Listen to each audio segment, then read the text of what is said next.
السلام عليكم ورحمة الله. نشرة الأخبار من الفضائية الإريترية والمستهل بأبرز العناوين. وزيرة العدل تلتقي أعيان ولجان الصلح من الإقليم الجنوبي. إحياء اليوم العالمي للمسنين.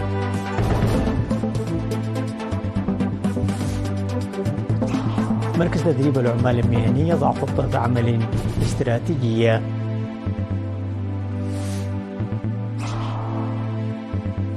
عشرات القتلى والمفقودين إثر قارب في نيجيريا. الرئيس الإيراني يهدد برد قاسي في حال هاجمت إسرائيل بلاده. قنبلة ألقتها أمريكا في الحرب العالمية الثانية تنفجر في المطار الياباني. إلى التفاصيل. التقت وزيرة العدل السيدة فوزية هاشم الأعيان ولجان الصلح من 12 مديرية في الإقليم الجنوبي.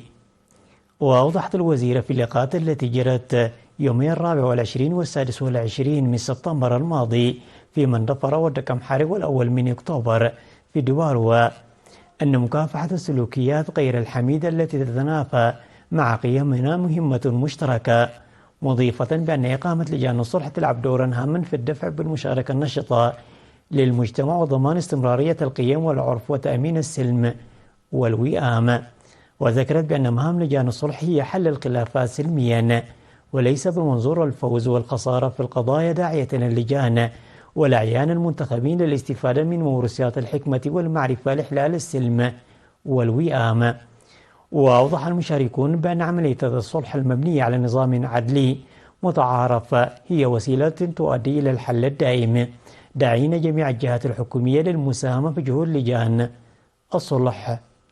وقال حاكم الإقليم الجنوبي السيد هبتاي تسباسين في ختام اللقاءات إن حل الخلافات والنزاعات عبر لجان الصلح هي العملية العدلية الأفضل، مناديا جميع قطاعات المجتمع باحترام الأعراف الموروثة. وتم اختيار 1160 من الأعيان ولجان الصلح في 232 إدارة ضاحية في الإقليم الجنوبي للمشاركة في عمليات الوساطة والصلح. تم إحياء الأول من أكتوبر اليوم العالمي للمسنين في مدينة عدقية على مستوى البلاد تحت شعار المسنين جسر لتواصل الأجيال. وقال المدير العام للخدمات الاجتماعية في الإقليم الجنوبي السيد قلاب تسباسيلاس في المناسبة التي حضرتها وزيرة العمل والرعاية الاجتماعية السيدة لؤي القبراب إن الهدف من إحياء هذا اليوم هو إبراز دور المسنين باعتبارهم جزءا مهما من المجتمع في الحفاظ على القيم بتوريثها ووضعهم في المكانة الجيدة وحصولهم على الرعاية المثلى. وأوضح مدير مديرية عدقية السيد هبتاي تسباسقي أن القيم السمحة التي يحافظ عليها المسنون تعبر عن هويتنا كما يجب حمايتها وتوريثها. وشهدت المناسبة فعاليات فنية وثقافية.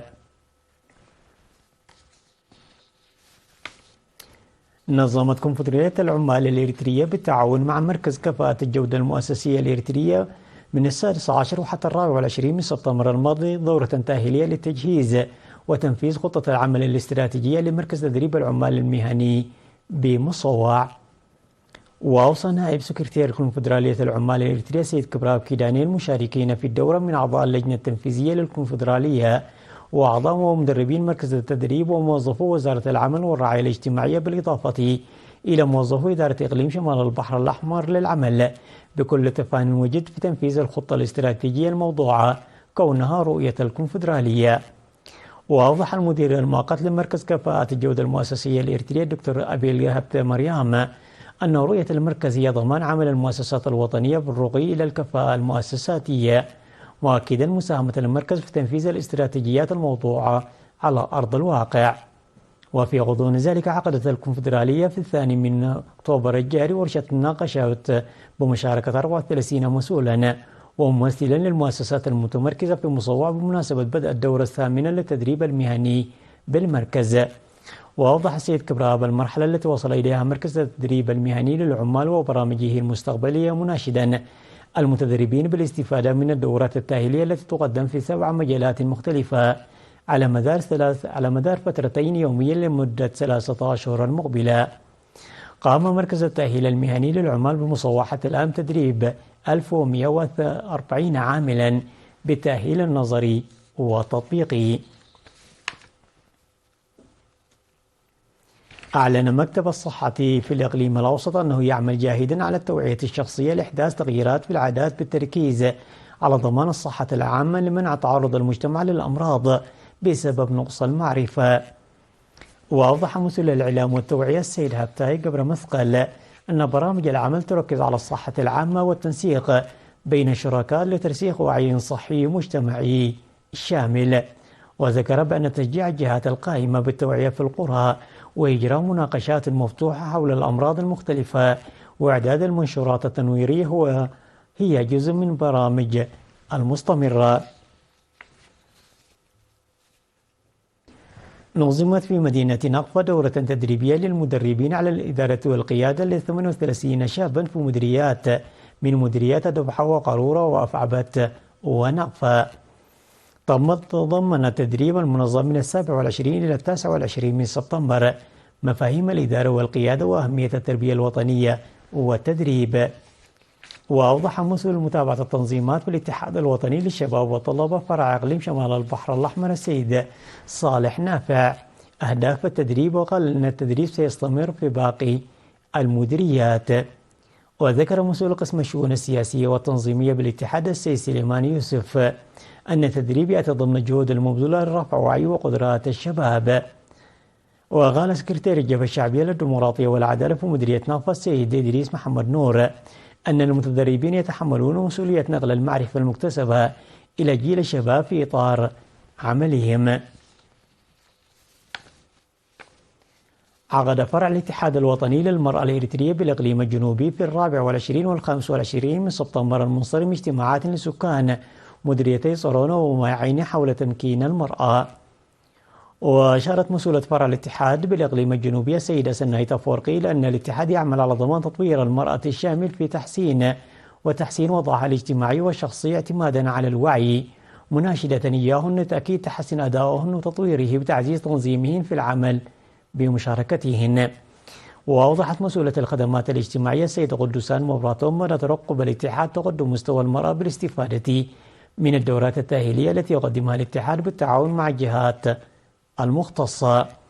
وأوصى ممثل مديرية صرونة السيد هايل منقشة وسكرتير الجبهة ومديرية معين السيد ميكيل محاري بدورهم أعضاء الاتحاد بالاجتهاد في العمل التنظيمي الاتحادي لإنجاح الخطط الشاملة الموضوعة لتمكين المرأة. وأوضحت الأنباء الواردة أنه قد قدمت أدوات زراعية للنساء اللواتي يعملن بتنمية البساتين تحت رعاية الاتحاد الوطني للمرأة الإريترية. أحرز الدراج الأولمبي الإريتري وعضو فريق انترمارش بنيام قرماي المركز الرابع اليوم 3 أكتوبر بسباق مينسترولاند جيرو الإيطالي الألماني الكلاسيكي في نسخته 18. وأنهى الدراج الأولمبي بنيام الاستحقاق الكلاسيكي الذي امتد ل 202 كيلومتر في 4 ساعات و23 دقيقة و3 ثواني بدون خسارة أي فارق زمني من الدراج سبار فيليبسن صاحب المركز الأول. ووضع الدراج الأولمبي بنيام قرماي في رصيده 100 نقطة. هذا وشارك الدراج الأولمبي بنيام قرماي يوم الثلاثاء الماضي الأول من أكتوبر في سباق كلاسيكي يقيم في بلجيكا وحل به بالمركز الثاني في السباق النهائي. وأشارت العديد من التقارير الرياضية مشاركة الدراج الأولمبي الإريتري بنيام قرماي في 70 استحقاقا هذا العام، حل في المراكز العشرة الأولى في 26 وفوزه بالمركز الأول في 5 ملتقيات. الأخبار العالمية بعد فاصل قصير، تفضلوا بالبقاء معنا.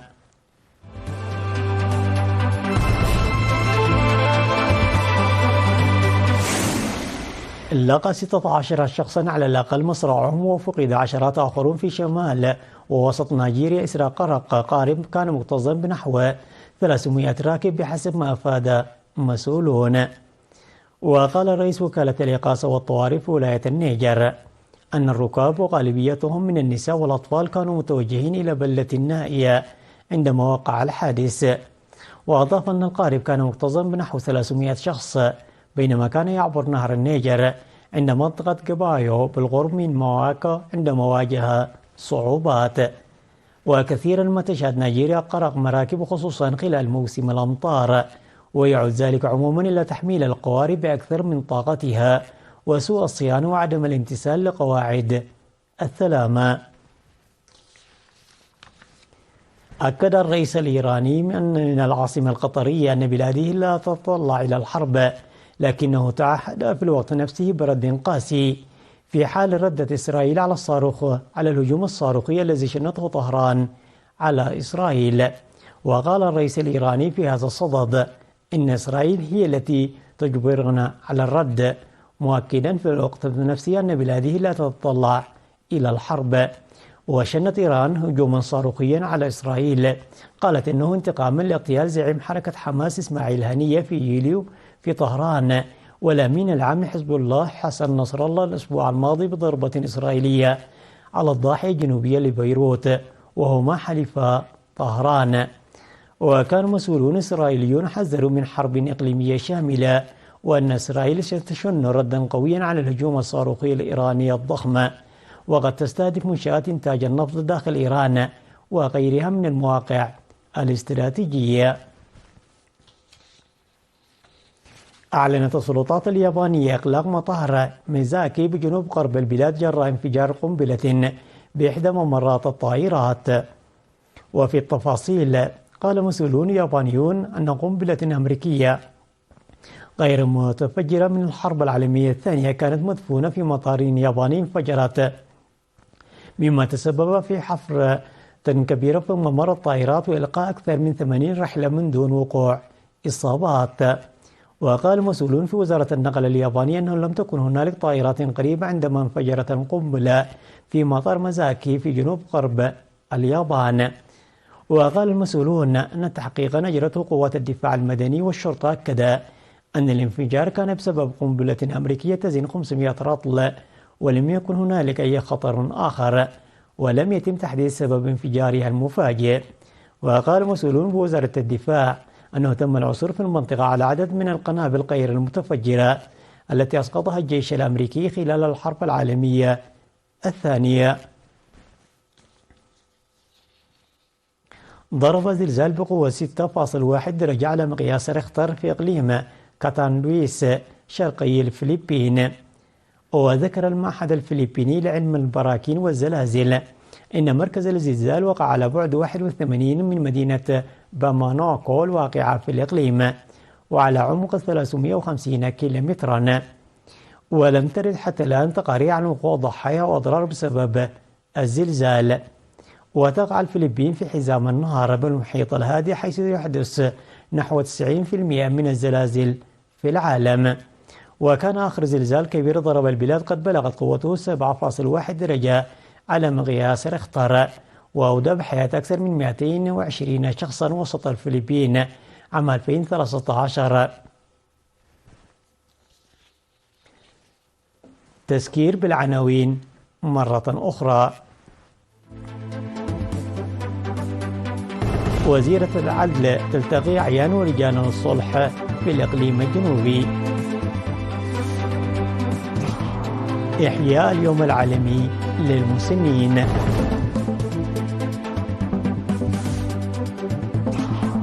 مركز تدريب العمال المهني يضع خطة عمل استراتيجية.